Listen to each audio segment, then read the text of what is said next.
Police Commissioner Shadrack Sibiya claims the MK party is behind attempts to damage his reputation. Testifying before the Madlanga Commission of Inquiry today, Sibiya has accused former President Jacob Zuma's party of being the driving force behind KZN Police Commissioner Nhlanhla Mkhwanazi's explosive July 6th briefing. Mkhwanazi accused the criminal justice system in Gauteng of being captured by drug cartels and questionable businessmen. Sibiya believes the MK party had a hand to play in politics in the SAPS. The same MK statement is being used by a Brigadier Kunena to apply for a search warrant when my house was raided. The same MK is the one that also came and marched against me at head office. As I'm sitting in the office, you hear people toying in the street. It's MK party. He also claims MK party members threaten to incite violence in the country should anything happen to Mkhwanazi. You get TikTok messages that say, you touch Mkhwanazi, you touch us, you'll see another July unrest you've never had. There were such messages that will come. The Free State High Court has ruled that former Premier Ace Magashule's ex-personal assistant, Morwadi Cholota, will now stand trial in the multi-million rand asbestos corruption case. The highly anticipated judgment follows months of legal wrangling in what's become a drawn-out corruption case involving Magashule, controversial businessman Edwin Sodi, and other former Free State government officials. Cholota was extradited from the United States in 2024, where she was studying. She challenged the Hollywood-style extradition as unlawful, raising questions about the court's jurisdiction to try her in the asbestos matter. Nokukanya Mtambo has the details. Last year, the NPA contested the High Court's decision to let Morwadi Cholota off the hook in the asbestos corruption trial. The Constitutional Court unanimously upheld the ruling that the extradition was procedurally incorrect because the NPA led the process instead of the Justice Minister. But the Apex Court said this wasn't enough not to try Cholota and sent the matter back to the lower court to hear the remaining grounds of her special plea to avoid prosecution. Cholota maintains the state does not have a case against her. An hour into proceedings, Judge Philip Loubser handed down this judgment. The remaining grounds of Ms. Cholota's special plea are dismissed. This court has jurisdiction to try Ms. Cholota. This means Cholota will be back in the court with former Free State Premier Ace Magashule and more than a dozen others when the main trial resumes next month. Nokukanya Mtambo, Eyewitness News in Bloemfontein. The People's Water Forum wants government to declare the country's persistent water challenges a national disaster. The forum, which is made up of several civil society groups, held a media briefing today at Constitution Hill in Johannesburg. It follows the recent water outages in many parts of the city, which have seen some areas go for weeks without running water. Thabiso Koba reports. The People's Water Forum says many affected communities in Johannesburg have reported to having their water restored. However, the forum says this is a familiar pattern that has been happening over the last decade, where water comes and goes at different periods. The forum's chairperson, Ferial Adam, says this is a countrywide issue and needs a much more sustainable solution. Most of our municipalities across the country are failing to provide water and sanitation services to people. When you have 70% of your wastewater treatment works spewing sewage into your rivers and streams, that is a disaster because it then affects river ecosystem health. When half of our water drinking systems is not fit for drinking, that is a disaster. While government has established a task team to look into the water crisis, it doesn't see the issue as rising to the level of a national disaster, as it's still fixable. Thabiso Koba, Eyewitness News, Johannesburg. In the Western Cape, Bridgetown residents in Athlone are gripped in fear after a 9-month-old baby was shot dead in that area last night. Police say the infant and 2 women were fatally wounded in the shooting, while 2 others were injured and are being treated in hospital. The shootings come just days before the imminent deployment of the SANDF to gang-ravaged areas in the Western Cape, Gauteng and the Eastern Cape. Carlo Peterson reports. An eerie silence is hanging over the community of Bridgetown here in Athlone today after a shooting at a known drug den in the area left a 9-month-old baby dead. 2 other women, one of whom is the baby's mother, were also killed in the shooting, while 2 others who were also shot are being treated in hospital. Residents refuse to speak to EWN, saying they don't want to put their own lives at risk. A family member of one of the deceased, who asked not to be named, had this to say about the imminent deployment of the SANDF to gang-riddled areas. I really don't know. in the state. Neighbors were also seen collecting identity documents from the residents to make funeral arrangements for the deceased. Carlo Peterson, Eyewitness News in Bridgetown. And 9 people are missing in California following an avalanche on Castle Peak. Officials say the group of 15 were caught in the avalanche yesterday morning. According to authorities, the search is ongoing pending weather conditions. Experts have warned that the risk of the avalanche continuing into today is very high. Gold is trading at $4,921.48 an ounce.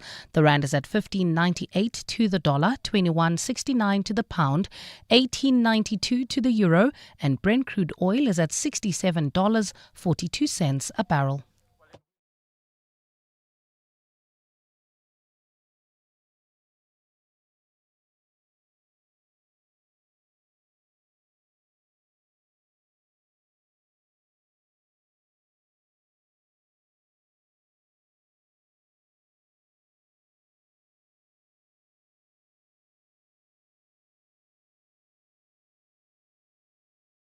It's a partly cloudy afternoon in Gauteng today. Temperatures have peaked at highs of between 27 and 28 degrees, while Cape Town is fine with a fresh southerly wind at a high of 26 degrees.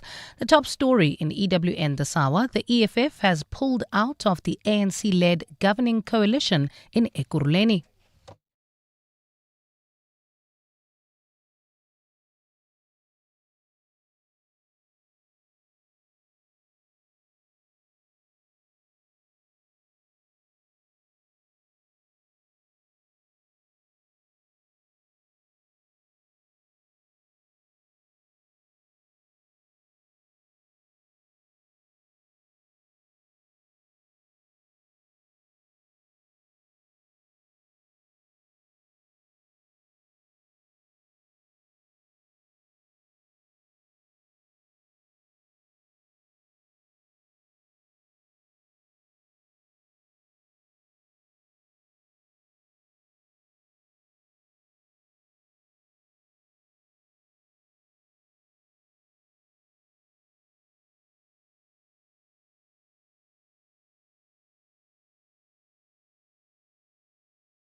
issues arose while General Mkhwanazi was in charge.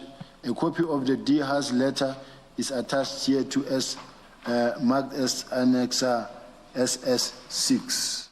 Shadrach Sabia, the Deputy National Commissioner, speaking there, reading from his affidavit. All of this to do with the political killings task team being disbanded. He's saying that he did not expect or didn't know that the minister would disband the PKTT in December 2024. He wasn't surprised by it, taking us through all of that in his affidavit. 702. Mandy Wiener. Weekdays 12 to 1 p.m. The Free State High Court today ruling that former Free State Premier Ace Magashule's ex-personal assistant, Murawadi Cholota, will stand trial in the multi-million rand asbestos corruption case. You know, this has been going up and down now. There's been months of legal wrangling. It's all become very drawn out. It involves Edwin Sodi. She was extradited from the US in 2024, and then there was a challenge, and then the NPA contested the High Court's decision to let Cholota off the hook. So this is where we are now. Nokokanya Mtambo, EWN reporter, was in court for us today. Nokokanya, take us through today's judgment and what it means. Yeah, good afternoon, Mandy, to you and the listeners as well. Like you said, it's really taken quite some time, really circling around in circles just to get to this particular point. We started here sometime last year when Murawadi Cholota, who is Ace Magashule's former personal assistant, wanted to challenge her extradition from the US, claiming that it was unlawful because the state had not only relied on immaterial issues in the case, but had also lied to US officials in its application for the extradition, but also that the NPA really, had no powers in the entire process. That matter was, when we saw that particular special plea being pled by Murawadi Cholota, the court initially had ruled that Cholota would then be let off the hook, ruling in her favor really that her extradition was unlawful, and therefore the court itself had no jurisdiction in trying her in the main asbestos case. The state then took that on appeal to the SCA and then finally to the Concourt at the end of last year.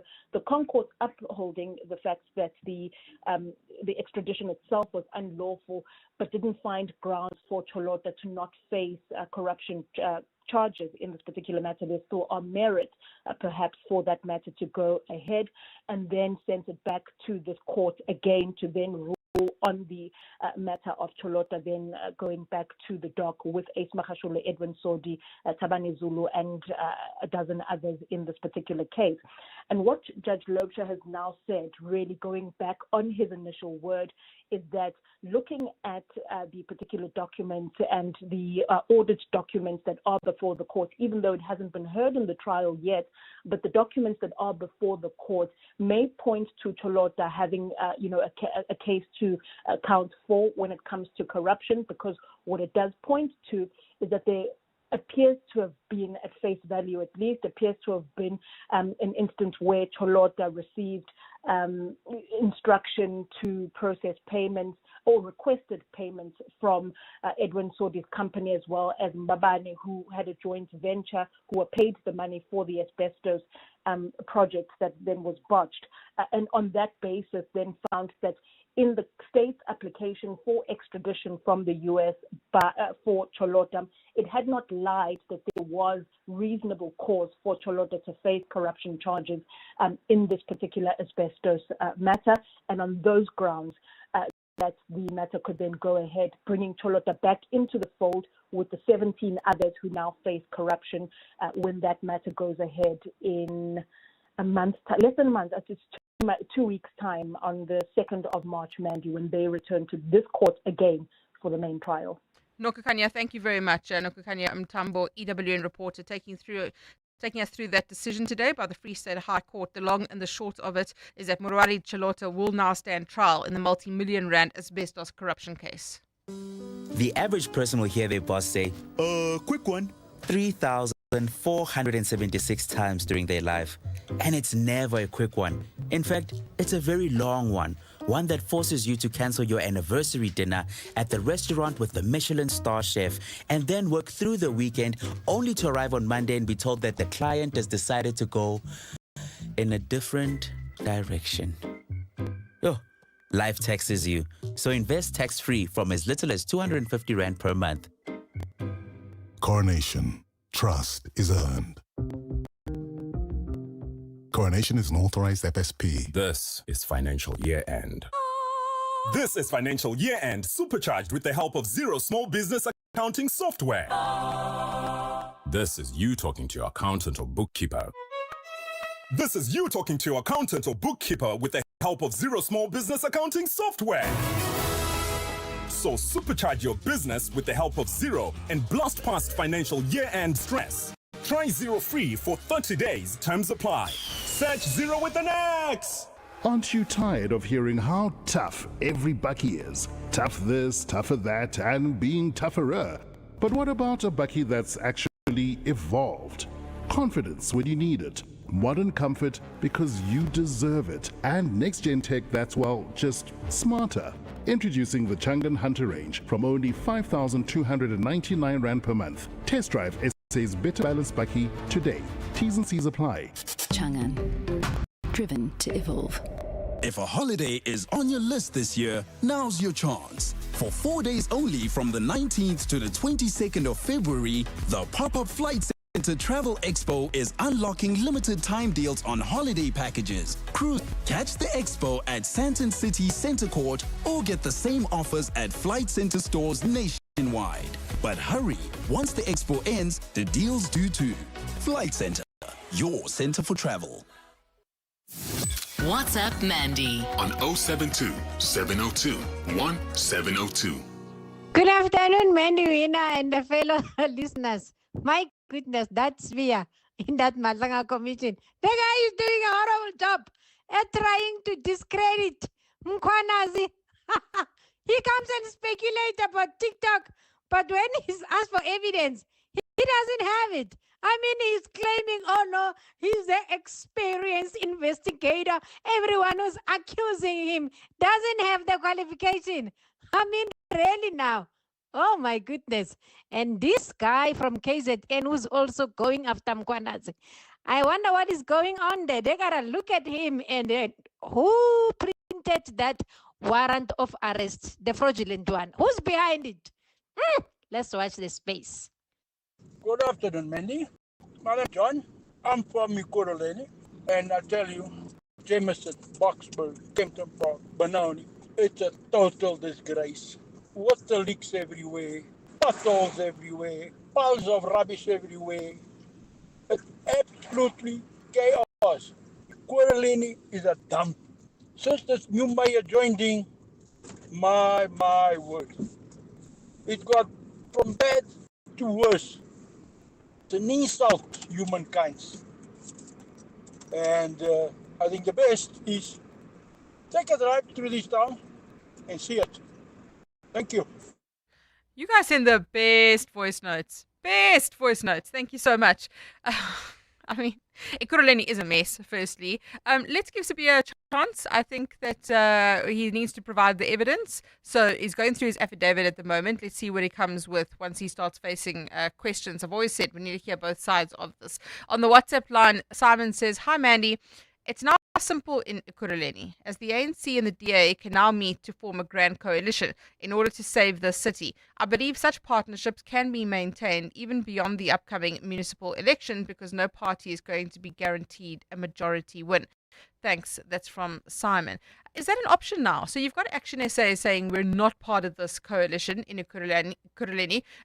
Xolani Khumalo is now not going to be the MMC, even though he was named as being part of the MMC, the mayoral committee. Action SA put out a statement today, and I'll read that to you. It says, Action SA categorically distances itself from a false media statement currently circulating, which purports changes to the mayoral executive in Ekurhuleni. The statement is entirely fabricated and does not reflect any engagement or agreement involving Action SA. Following repeated and unsuccessful attempts by the mayor to solicit Action SA's participation in his administration, I've consistently made it clear that we will not join this failing government and have rejected every personal and formal approach made to us.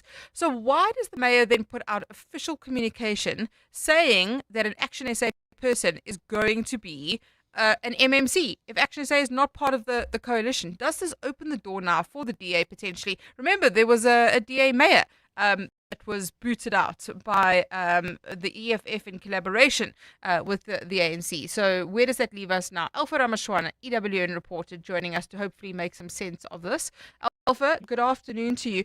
Where are we at the moment? Because we were expecting Xolani Khumalo to be sworn in, but he had to appear in court, but Action SA says he's not going to be sworn in. Good afternoon, Mandy. So how this started is that the ANC mayor of Ekurhuleni, Dr. Xhakaza, decided late last night to make changes to his mayoral committee. His mayoral committee was made up of the ANC, the EFF, and the AIC. The ANC had 5 positions, the EFF had 4, and the AIC had the 10th position. So he made changes to his cabinet late last night and gave the ANC 5 positions, Action SA 1 position, the NFP 1 position, the Patriotic Alliance 1 position, and reduced the EFF's number of seats to 2. So, of course, the EFF would not be happy with that. The problem that the EFF and Action SA are having is that the mayor, the ANC councillor, Dr. Xhakaza, made and announced those changes to his cabinet without consulting coalition partners. You would know that in coalition politics, Mandy, it's the norm that before any changes to cabinet, there are discussions which usually take weeks.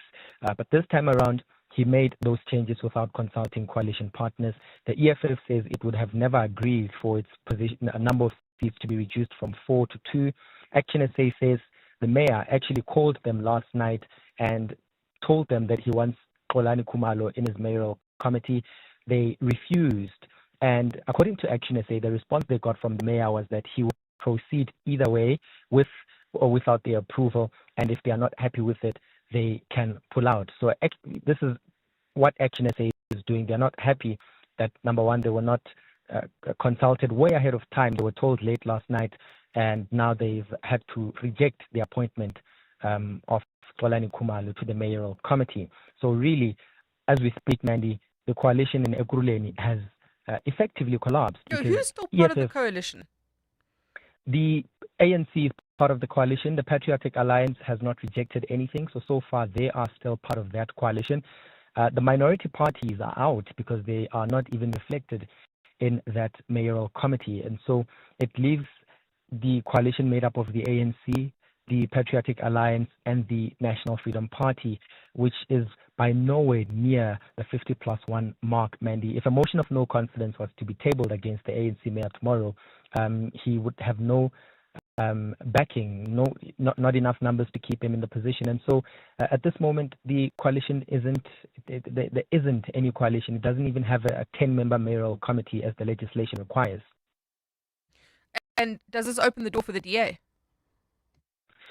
Well, Dr. Xhakaza, the ANC mayor, has been unhappy with the EFF for quite some time, and if it was up to him, he said multiple times that he would rather be working with the DA, just like national government is made up of the DA and the IFP, and that's what he has been hoping for. You remember that in 2024, he actually fired the EFF's provincial leader, Nkululeko Dunga, from his cabinet, and since then it's been sour between the ANC and EFF in Ekurhuleni in 2024.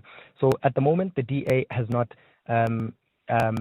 raised their hand, but we can't ignore that the city of Ekurhuleni is currently embroiled in controversy at the Madlanga Commission of Inquiry, and it seems no one wants to be part of the government of Ekurhuleni right now. They believe that the ANC should hold on until the local government elections, and voters would effectively decide if they want them back based on what has been heard at that commission. So the majority of parties say they don't want to be part of that Ekurhuleni government specifically. We got a chance to speak to Herman Mashaba Mandy. Let's take a listen to what he had to say. We did not just reject it. I think we don't want to be disrespected. We are a political party with our own values, with our own constitution.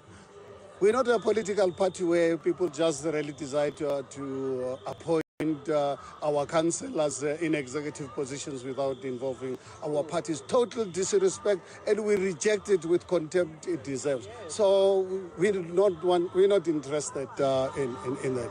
Did the mayor consult with you before making that announcement? Absolutely not. He consulted me 3 weeks ago wanting to talk, And I said to him, there are certain conditions that I gave him before we can really proceed. And unfortunately failed to come back to me. He contacts me through WhatsApp and so forth, but it was already late. And I warned him. Herman Mashaba there speaking about the situation in Ekurhuleni. What a mess. 12:32. Time for Eyewitness News headlines. Thanks, Mandy. A very good afternoon. The lawyer for one of the accused in the murder of an e-hailing driver says his client will plead guilty. Accused number 4 appeared in the Pretoria Magistrates Court this morning along with 2 other additional suspects. They were arrested in connection with the murder of Isaac Satlat, who was hijacked and killed last week. They are facing charges of premeditated murder, kidnapping and robbery with aggravating circumstances.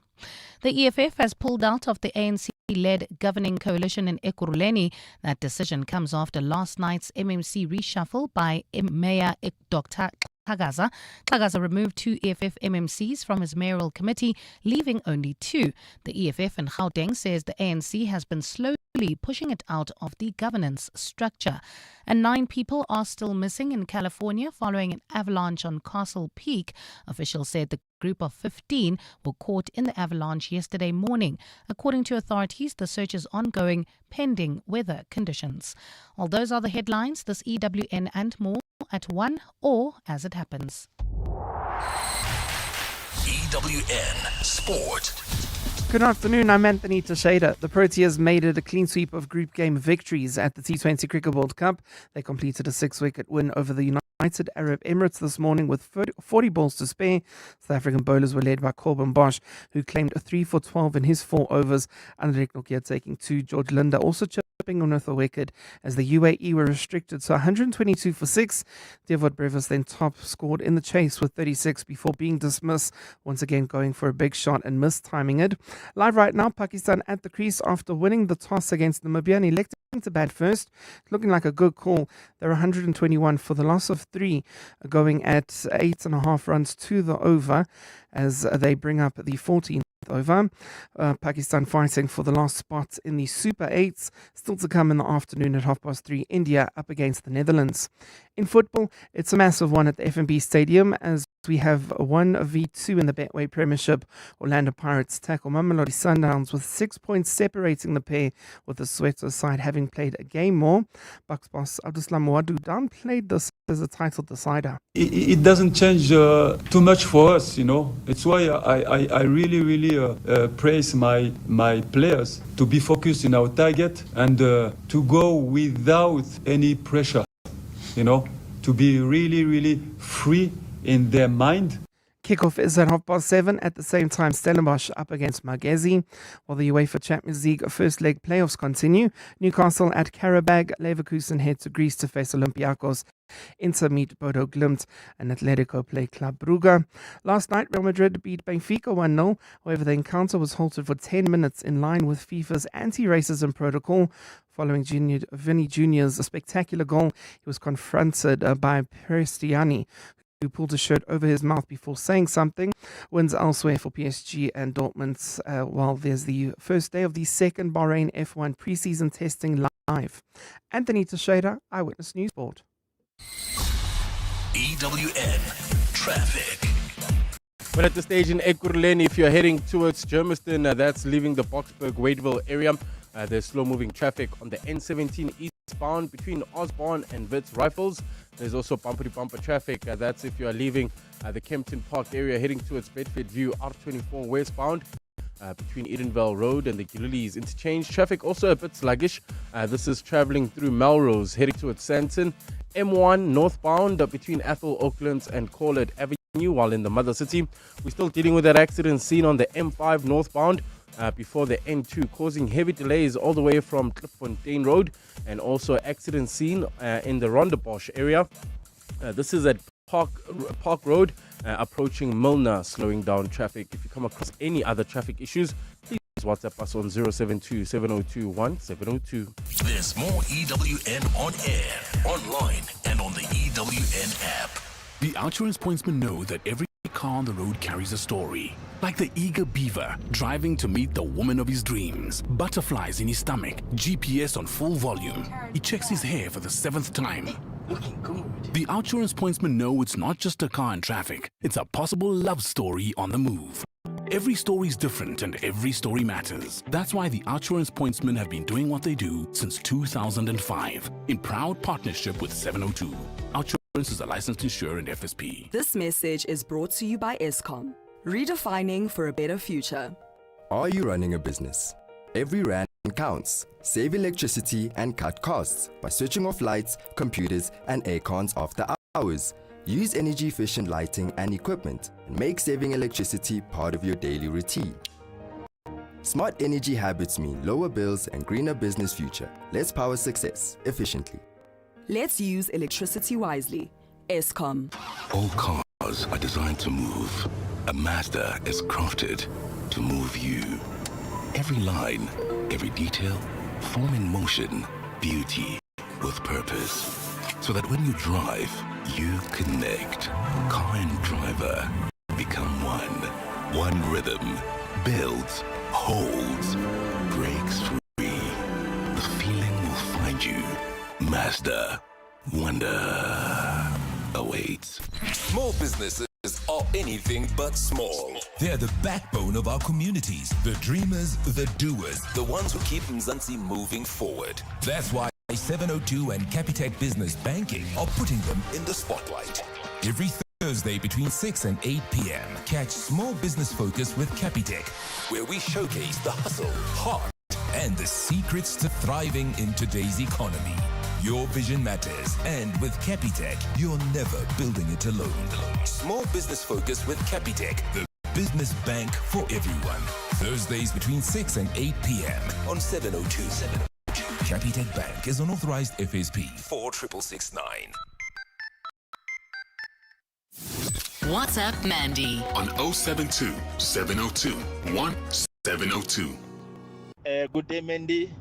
Mandy, I think it's time now. ANC and DA work together in Ekurhuleni to serve the people of Ekurhuleni. Because, you know, this thing of Julius Malema, there's no one who can rely on Julius Malema. Julius Malema can never be trusted. Julius Malema loves money more than anything. So Julius Malema, if you go to him, you must go to him, promise him this and that and that and that. Without that, you can never win because he loves money, that guy. Afternoon, Mandy. Did you see after our win against UAE, who are our next opponent in the Super 8 on Sunday? It looks like we just can't catch a break with India. I mean, I would have loved to have this game at the final, but hey, it looks like we just can't catch a break with India. Well, I think we're going to have to play them inevitably at some point. So we are in a group with them now, in a Super 8 group. So it's like a round robin as I understand it. But I agree with you. Like, I would rather have had this at the end in a semi-final or a final potentially. But let's see, anything can happen in a T20 World Cup. You know, I'm the eternal optimist. Anything can happen. Let's see what happens in Ekurhuleni. I mean, I'm the eternal optimist there too. I wonder if this doesn't open the door now for the DA to have an ANC-DA coalition in Ekurhuleni. What would the DA be willing to do? Would they even want such a thing? Ekurhuleni is such a mess. Nobody wants to go into government. 702, the Midday Report, Monday to Friday. 12 to 1 p.m. A fourth suspect in the Uber driver murder case has handed himself over and appeared in court today. Dimakatso Lashoro, EWN reporter, is on that story for us. Dimakatso, good afternoon to you. Tell us what we know about this fourth individual. Hi, Mandy. So actually in the turn of events this morning when we came to court, we found out that there were actually 3 additional suspects. So at this point, there are 6 suspects involved in this case. The suspects 4, 5 have been charged with premeditated murder and robbery with aggravating circumstances. Accused number 6 is not facing a charge of murder. It's understood that he's charged with robbery with aggravating circumstances. Apparently, he handled the vehicle post the murder, so he's not facing a charge of murder. All 3 are currently in custody. I spoke to the lawyer for the defense. He's representing accused 4 and 5. And Mandy, he told me that accused number 4 will not be applying for bail next week, and he will be pleading guilty basically to all the charges that he's faced. He's admitted or confirmed that the state's case against his client is strong. He doesn't know at the moment if accused number 5 is going to plead or apply for bail. So that's where we are at the moment. Okay, interesting. So now there's 3 people, not just 1. So in total, 6 people who've been charged. Do we know who these other 3 were? Because there was video footage and it didn't show 6 people. So where did they fit in? So what we understand is that apparently number 4, from what the attorneys are saying, was part of the offense. Number 5 is the girlfriend to accused number 4. Her name is Offense Sinwamadi. We're naming her because she's appeared in court, but they will possibly or not be applying for bail next week. So she is accused of handling her boyfriend's phone. So what happened was that the 4th suspect apparently left his phone in the vehicle, and somebody somehow threw it out, and he was afraid that the phone is going to link him to the case. You remember, this is the suspect who handed himself over to the police on Monday. So he sent his girlfriend to go retrieve the phone. But when the police were looking for him, they found the girlfriend with the phone. This is how now the girlfriend is being charged. We are not sure at this point if a charge of premeditated murder against the girlfriend will prevail, but we know that they will appear next week together with the initial 3 who are also been remanded into custody. And Dimakato, do we have any idea of a motive? Is this a robbery that they were committing, or is it more complex? It sounds like a robbery. I mean, Mandy, these are young, are young stars. I mean, even the girlfriend, you can see that she's a young girl, So it looks like it was a robbery. We don't have the details yet because, as you can imagine, the case has not been ventilated in court yet. So we're getting snippets from the attorneys. But the lawyer for accused number 4 that I spoke to, he's representing 4 and 5. He's basically given up, as I said. He says that the case is strong and they're not even going to try and put up a defense. They're going to plead guilty. So we don't know exactly who played what role. So what they are saying is that the first 4 definitely are accused of premeditated murder. The girlfriend is facing a charge of premeditated murder as well and robbery. But as I say, what we understand from the attorney is that her role was post the murder. So we don't know if a charge of murder will stand against her. So we understand that the 4 were involved, even though we may not see all of them in the video. But according to the police and the attorney, who's now saying that his client is going to plead guilty, they are admitting that they played a role in the murder. As to who did what when, we obviously not seeing that in the video, but I'm sure it will become clearer in the days to come. Dimakato, thank you. Dimakato Leshoro, EWN reporter, explaining that to us. So quick progress there, at least in this matter of the killing of Isaac Satlat. We spoke to his family member earlier this week. I wonder if this was just a premeditated robbery, that they wanted to steal the car. Is there more to the story? This e-hailing driver who was killed, the entire thing was caught on video. That's gone viral. 22-year-old hijacked and strangled last Wednesday after a ride request. 7:02. The Midday Report with Mandy Wiener. Let's walk the talk. A briefing today by the People's Water Forum. The Water Forum is made up of various groups fighting for water justice around the world. And Joburg, of course, big issues with water. It's very much in a crisis situation. A letter was submitted to the president last week calling for urgent national action. Now they want a national disaster to be declared. Well, let's unpack this further with the forum chairperson, Ferial Adam, who is also the executive director of WaterCan. Dr. Adam, good afternoon to you. Thank you very much. Welcome back to the Midday Report. How will a national disaster change things? So for us, there's 2 things. One is that government declared a national disaster in Knysna and in Western Cape because people were nearing a day 0, and that's a drought-related national disaster. We are saying that this needs to be looked at in terms of a national disaster on infrastructure, because what we're seeing in Johannesburg is not an isolated situation. There are issues with water infrastructure and sanitation infrastructure across the country. And unless we look at it as a national disaster, it's not going to be given the urgency that it requires. And so that is why we're saying it needs to maybe be looked at as an infrastructural disaster, so that the attention and urgency can be given to it now, in terms of what is required. We know that the president deployed the Water Minister, Phumi Majudina, and the Minister of Cooperative Governance, Ekurhuleni last week to Joburg to deal with this issue. Do you think a formal national disaster will then give them the legal authority to get involved to help remedy the situation? So I think it will give them some level of intervention. But, the other thing that happens is that we saw them come to Joburg, but the issues in the city of Joburg is still continuing. We know that Joburg Water does not have the budget in their account. Money is still being swept from accounts. They can't pay contractors. They owe only 15 million rand, 15, to the Brixton contractor, and then that project will be complete. But it's that kind of thing that we're saying needs attention. So it might not be totally the legal aspect, but it can put their pressure to say we need to ring-fence the funding for the budget for Joburg Water like right now. And that is what we need to actually make sure that the infrastructure projects carry on as they need to be. How receptive is the government to forums such as the People's Water Forum or to WaterCan? Is there a degree of cooperation with civil society? Would they be receptive to your engagement on this? So there are different levels of, I would say, receptiveness, if I can use that word. So we do sit on the presidential working groups as well, and in that forum we do have access, we do have ability to talk about serious issues. But I do think also that when we sent the letter to the presidency last week, we haven't yet got a response. We sent a letter to Rand Water with questions in 2023, and we did not get any response, not even an acknowledgement of the letter.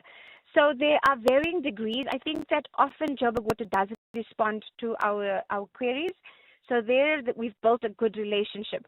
But if we look at other municipalities across the country, when activists or when WaterCan activists go and say that we've tested the drinking water is polluted, we get a lot of pushback. And that's where we need to try and work in terms of an engaging relationship. We don't, to try and solve the problems together. Until that's realized that civil society is part of the solution. Right now, the way they see us is these noisemakers on the side. But if you think about it, we've been the ones that's been tracking the leaks, tracking the water tankers. We've played an important part in where we got to right now, where the president has been able to, in his State of the Nation address, talk about water to the extent that he has. And thank you for the work that you're doing. Dr. Ferial Adam, Executive Director at WaterCan, also the forum chairperson of the People's Water Forum. They're calling for a national disaster to be declared. Hi, Mandy. This is Peter in Cape Town. Yes, you are an eternal optimist. I suppose being a Spurs supporter, one has to be an eternal optimist. Have a great day. On average, you'll spend 83,200 hours working. That's 3,466 days. 20% of that time will be spent in meetings that should have been emails. 10% spent aligning on the misalignment the previous meeting caused. And the rest of the time, waiting for your laptop to update so you can resend that extremely urgent presentation due yesterday because your boss forgot to download it 2 weeks ago. And now, the link has expired. Oh, life taxes you. So invest tax-free from as little as 250 Rand per month. Coronation. Trust is earned. Coronation is an authorized FSP. Let's be honest. Africa could be doing way better. But complaining won't change anything. Getting involved will. If you care about Africa's future and want to be part of something that disrupts the status quo, then this is for you. Download the Our Platform app, which focuses on problem solving, global competitiveness, and self-love.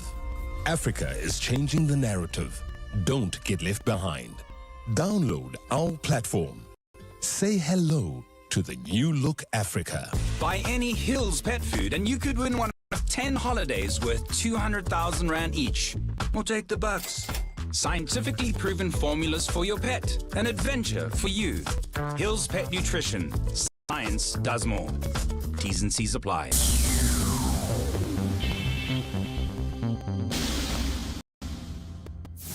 WhatsApp Mandy on 072 702 1702.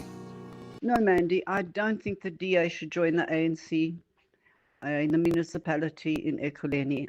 I live in Ekurhuleni, and I will be very upset because they're lowering these standards. No, my point is that the Sufi, who is a premier of the province, didn't want to go in with the DA. So I'm sorry. ANC in Gauteng, forget it. I do not want them to go in with the ANC. I would just like to see Lesufi eventually kicked out, and by DA joining in will be accommodating him. No, they must stay out. Lee Alberton. Afternoon, Mandy. Zwanka from Spruitview. Those MMCs busy fighting at Ekurhuleni. Our areas are dirty. The grass has grown so long. You know, you can't even see on the other side when you cross the road because the grass is so long. I wish they could just cast the grass and they'll fight after that. This is disgusting. Thank you. 702. The Midday Report with Mandy Wiener. Let's walk the talk. The people of Ekurhuleni, I'm with you in spirit. I'm sorry for what you're going through. Consumer price inflation figures out today, easing to 3.5% in January from 3.6% in December. That's largely thanks to lower prices for some food items and fuel as well. Patrick Kelly is the Chief Director for Price Stats at Stats SA. Patrick, good afternoon to you. Thank you very much for your time. The price of some food items, take us through those and how they're impacting inflation. Yeah, good afternoon, Mandy. So overall food inflation was at 4.4%, and it's been at that level for a couple of months now. Cereal products in particular dropped down quite significantly. So they were at 0.6% year on year. And even maize meal, which had been pushing quite high, dropped to 2.6% in January compared to 9.5% in December. So quite encouraging on that level. We are seeing either negatives or quite low levels of inflation for most food products. The one that's still causing a bit of upward pressure is meat, where we see an annual rate of 13.5% in January. And in particular, beef products, which we know is mainly a result of the foot and mouth disease outbreak, but also a range of other meat products are picking up. As an example, pork is at 19.5% year on year. Beef steak up 31.2%, stewing beef 30.3%, as you say, to do with foot and mouth. Fuel, at least, bringing it down a bit. Yeah, fuel prices dropped in January, and interestingly, we actually were paying the cheapest that we've paid in almost 4 years for a litre of petrol in Joburg. So that was at a negative 3.7% year on year. And I noticed that February the petrol prices and fuel prices did drop down again, so that would bring that figure even lower in the next reading. Patrick, thank you very much. Patrick Kelly, Chief Director for Price Stats at Stats SA, speaking to us there. Inflation slightly cooler. Remember, the repo rate remained unchanged at 6.75% last month. There's been a whole lot of debate around inflation, the targeting as well, where we're going to keep it. But as things stand at the moment, just a slight decrease in inflation. The Outsurance pointsmen know that every car on the road carries a story. Like a businesswoman on the way to the airport after sleeping through her alarm. Bags in the back, boarding pass on the dashboard. She prays she'll make her flight. Hope I make it. The Outsurance pointsmen know it's not just a car in traffic, it's the potential closing of a big deal. Every story's different and every story matters. That's why the Outsurance pointsmen have been doing what they do since 2005. In proud partnership with 702. Outsurance is a licensed insurer at FSP. Brush, stroke, paint, color, protect, and admire. From roof paint to exterior textures and interior silk, Warrior Paints has it all. The product range and stylish colors are amazing. And what's more, Warrior Paints has crushed prices for incredible savings. Enjoy that good old-fashioned personal service you deserve. For price, quality, variety and service, Warrior Paints is street ahead. Warrior Paints, affordable, lasting, luxury. When the Mahindra Fusion Fest 2026, powered by 702, brings you Z, Focalistic, Dali Wonga, Zoe Mudicha, and more. Fashion, art, and music will take center stage. And so can you by playing the daily Mahindra Fusion Fest quiz on 702 for up to 10,000 Rand and 2 tickets to the fest. WhatsApp the keyword Mahindra to 072-702-1702 with your name and ID number. Every day this week from 1 p.m., 702 afternoons with Ekurhuleni Mabucha could call you back. The Mahindra Fusion Fest 2026, powered by 702. TCs and more on primemediaplus.com. And now it's back to Mandy Wiener on the Midday Report. This is 702. Let's walk the talk. Well, to wrap off the show, let's look at what can be expected this afternoon on day 2 of the SONA debate. Lindsay Dentlinger, EWN reporter in Parliament for us. Lindsay, what are we expecting? Well, I wish I could tell you, Mandy. We don't yet have the speakers list for this afternoon. That will only be issued in the next few minutes. But traditionally, day 1 is the stronger debate day, which was yesterday. It was quite a lengthy day that ran until 8:30 last night.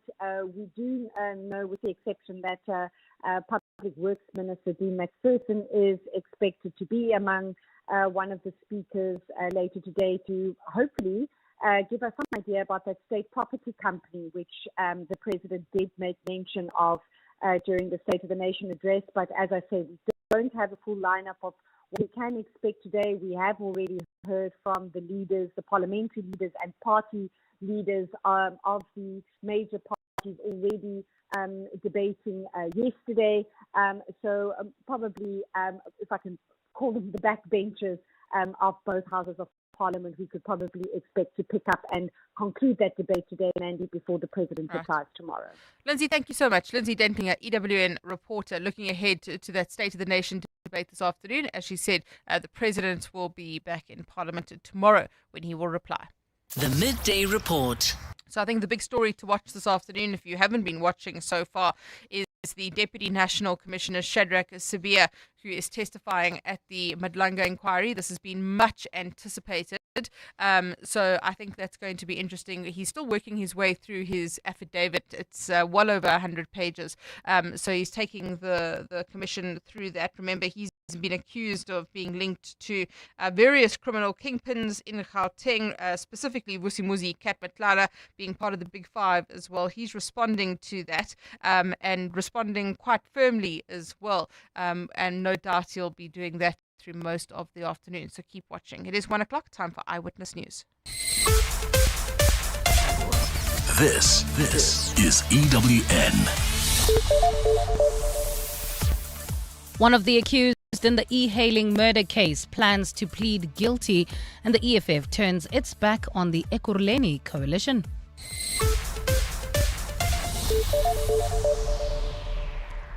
Good afternoon, I'm Bali Dlamini. For one of the accused in the murder of an e-hailing driver in Pretoria last week says his client will plead guilty. Accused number 4, Dumishang Mabudle, appeared in the Pretoria Magistrates Court this morning along with 2 other additional suspects. They were arrested in connection with the murder of Isaac Satlat, who was hijacked and killed last week. They are facing charges of premeditated murder, kidnapping and robbery with aggravating circumstances.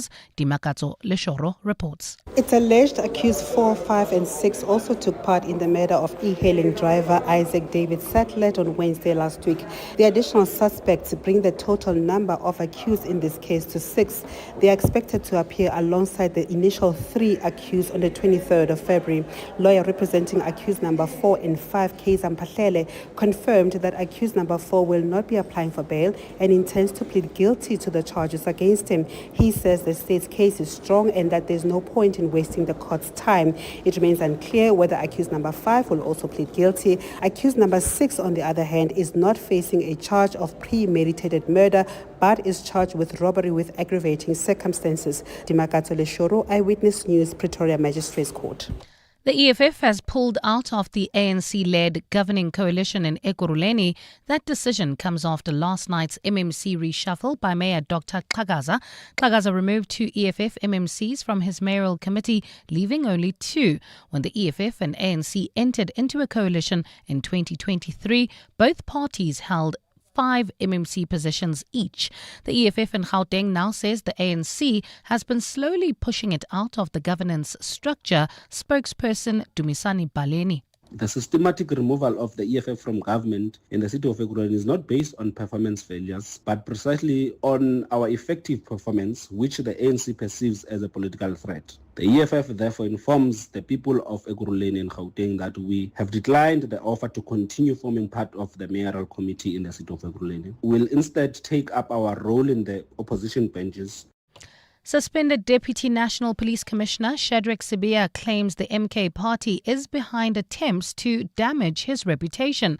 Testifying before the Madlanga Commission of Inquiry today, Sibiya has accused former President Jacob Zuma's party of being the driving force behind KZN Police Commissioner Nhlanhla Mkhwanazi's explosive July 6th briefing. Mkhwanazi accused the criminal justice system in Gauteng of being captured by drug cartels and questionable businessmen. Sibiya believes the MK party has had a hand to play in politics within the SAPS. The same MK statement is being used by a Brigadier Kunena to apply for a search warrant when my house was raided. The same MK is the one that also came and marched against me at head office. As I'm sitting in the office, you hear people toying in the street. It's MK party. He claims MK party members threaten to incite violence should anything happen to Mkhwanazi. You get TikTok messages that say, you touch Mkhwanazi, you touch us, you'll see another July unrest you've never had. There were such messages that will come. The People's Water Forum wants government to declare the country's persistent water